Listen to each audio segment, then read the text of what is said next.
সর্বপ্রথম পেস্টিংটি খুব ভালোভাবে বসিয়ে নিব, তারপর ব্যান্ড আর কলারটা পিস আলাদা করে নেব। এখন ব্যান্ডের নিচে 1 ফিট একটা সেলাই দিব।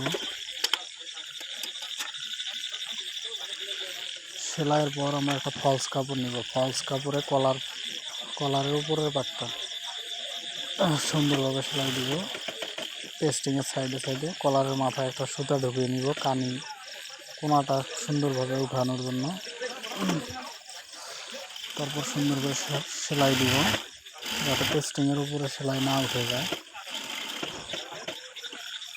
এই কানিতেও সুতা।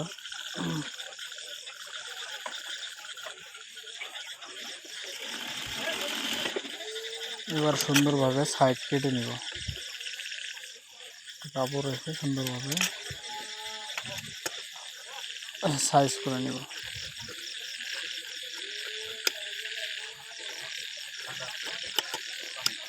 এবার রাউন্ড সাইড থাকার কারণে মাঝখানে একটু ফেসিয়ে দিব, এমনভাবে দিব যাতে সেলাইটা না কাটে। এবার কোনাতে সুন্দর করে তুলব সুতাটা টান মেরে। উঠানো শেষ। এবার 1 ফিট একটা সেলাই দিব।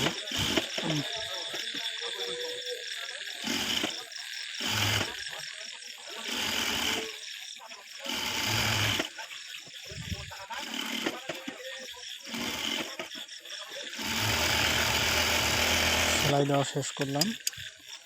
এখন ব্যান্ড পার্ট নিব, সমানভাবে নিচের দিকে কাটিয়ে দিব।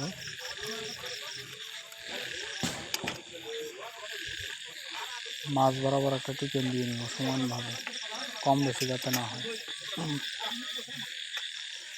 আর একটা ফলস কাপড়ের উপরে ব্যান্ড পার্টের সমান করে একটা রাউন্ড করে কেটে নিব।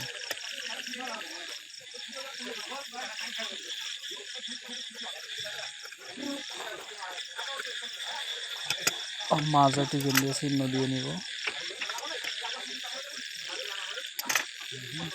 এখন কলার পাটটা পেস্টিং পাটটা থাকবে উপরে, যেটাতে পেস্টিং বসাইছি সেটা উপরে থাকবে। আর ব্যান্ড পার্টের উল্টা সাইড মিডল বরাবর অ্যাডজাস্ট করে সেলাই।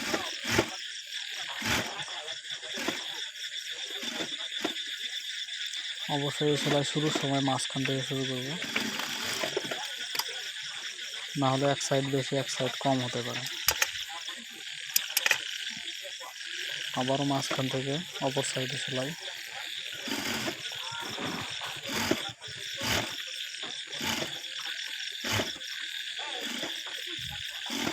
সেলাই শেষ করে ফেললাম। এখন সুন্দরভাবে নখ দিয়ে ভালোভাবে কাপড়টা সমান করে নেব। এখন সেলাইয়ের জন্য জয়েন্টের জন্য 3 সুত কাপড় রাখবো, রেখে কেটে দিব।